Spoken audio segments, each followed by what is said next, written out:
Welcome back another week, guys. This is season 5, episode 14. As usual, a very special car. Renzo, please introduce. That's right. I am Renzo Rossato, and this week we're looking at the 1960 Series 20 Toyota Land Cruiser FJ28L. Such a rare car. The fact is, I never saw one before this one. We're gonna go dig into a little bit of the history, where this car originated, where it went, where it was found, how it was restored, how long did it take to restore, Yes. and what other cars like this one do we know about? That's right, guys. But before we do, please, as always, hit that subscribe button for us. We thank the ones who have subscribed already. We're so close to that 10,000 subscriber mark, and we cannot wait to get there. So as always, let's kick it off with a drive. Let's do it.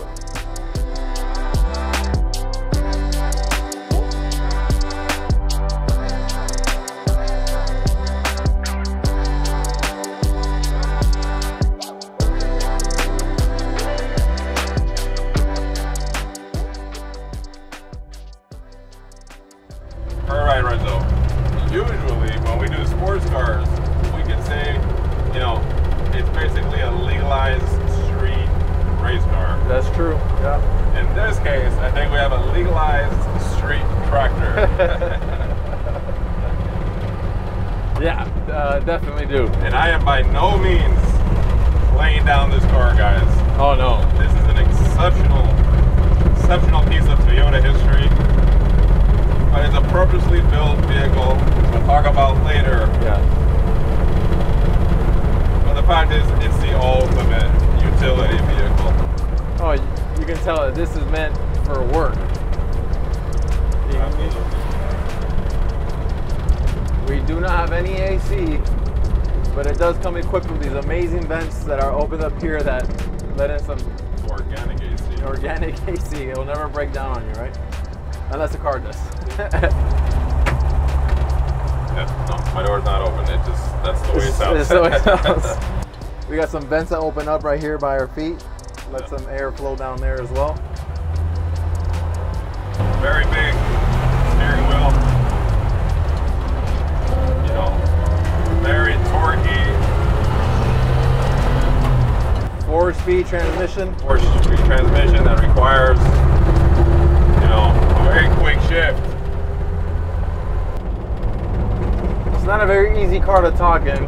No. So I think we should head back to the barn, do our walk around and give some more detail on this restoration, because this restoration is over the top and it's beautiful.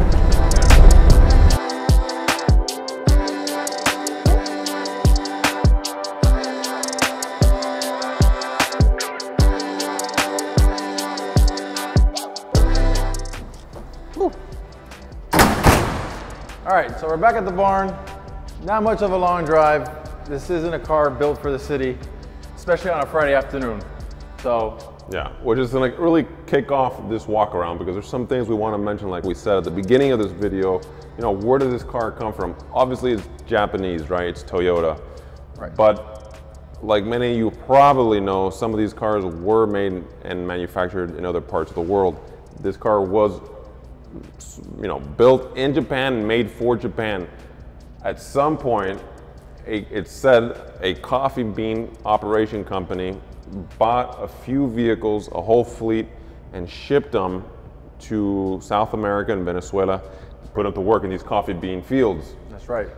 Already completely, its life cycle had finished. Yeah, it was already there, abandoned and just rotting away year after year. Yeah, so, you know, we're grateful, the car community is grateful the car was found. Yes. It went through a 3-year painstaking restoration, and it only took that long because there was a lot of research required, because the idea was to really restore the car properly, respect its originality, and Parts bring from it all over the world. It had parts from Japan, parts from, you know, all over South America, just to make this right. restoration possible. And that's why it took so long, but it's back to its former glory.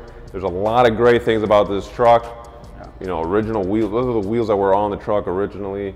There was a lot of metal work that was done to the car. Yeah, I mean, it has such original color, right? This is the color that was on the car when it was found.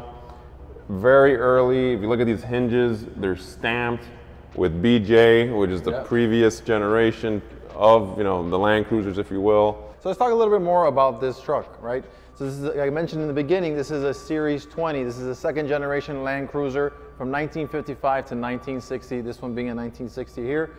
The more popular models we see all the time, the FJ40s, right? That's the one that everybody's used to seeing, and the one that became really popular in terms of restoring and bringing here to North America. This truck here is not something you see every day. I've never seen one before, like you mentioned. I haven't seen one before this one. I didn't know this existed. And how many of these do you think there are around? Right, so based on some information that was researched, there's 3 known other FJ28Ls like this one. One is a fully restored model just like this that's housed in the the Land Cruiser Heritage Museum. Right. The second car is in an unrestored condition in a private collection in California, and this is the 3rd known car. That's crazy. So I mean, 3 known cars. So there's somebody out there that maybe knows about another one. Please let us know. We'll love to hear about it. Absolutely. I love the design and the look of this truck, right? It kind of, it's a little out there, but that bed reminds me of the Tesla Cybertruck with that line coming down. It's got the lower wedge half of the body. Maybe that's where Elon Musk got his inspiration from. All right, so now we're in the interior of this truck. I mean, how raw is this thing? There's no insulation, straight panels of the doors. I mean, look at the hinge of the door here. You can just see the whole mechanism working there. How cool is that? Well, I call it a street legal tractor. Yeah, that's basically what it is. That's exactly what it is. It's super simple, and you can tell it was purposely built. And I love this, knowing that this was at one point in the fields of Venezuela working, for a company. That's what they were made for. That's what they were supposed to be doing. So cool for that, right? This car really got lucky as far as its life, right? It was born in Japan, got to travel to Venezuela, went to work, got found, restored, brought to North America. This guy's been all over. He has some stories to tell. So show the viewers how cool this. Yeah, let me go around. It's one of my favorite features on the car.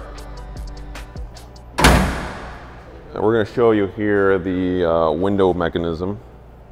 This is how you. So you have 3. There, it's closed. You have a notch midway and a notch at the bottom if you want it fully open. So let's leave it midway. That's midway.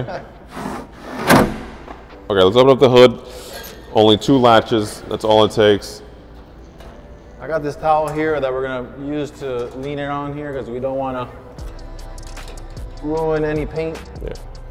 So, let's look at this engine, guys. We're looking at a inline 6 3.9 liter. This is in fact the original engine known as the F135. It's the previous engine to the 2F, very famous motor found on later model FJs. Single carburetor. Single carb, very basic car. Again, properly restored. You can see it in the bolts, in the clamps, the hoses, the cables used. Everything was done to respect its originality and brought back to former glory. 3 years of research. Crazy. Let's get it closed up here. It's truly a restoration done right. And it's nice to see. It's basically museum quality. Yeah. If I had to predict who would buy this car, it would probably go to a collector that probably is trying to get or has a significant amount of Japanese cars, or maybe strictly Toyota or just FJs, because it's really that kind of caliber of car. Yeah, and this variant is not common. That FJ28L is not something you see all the time, so it's really cool. Absolutely. I still haven't been able to drive the car, so I'd love to see what it is to drive this tractor on the road. By all means, be my guest. Guys, we appreciate you tuning in. We hope you enjoyed this video, and we'll be back next time with another car. I'm Rossato. That's right, guys. But before we go, please hit that subscribe button. I'm Gaston Rossato. Till next week. Peace out. All right, let me drive.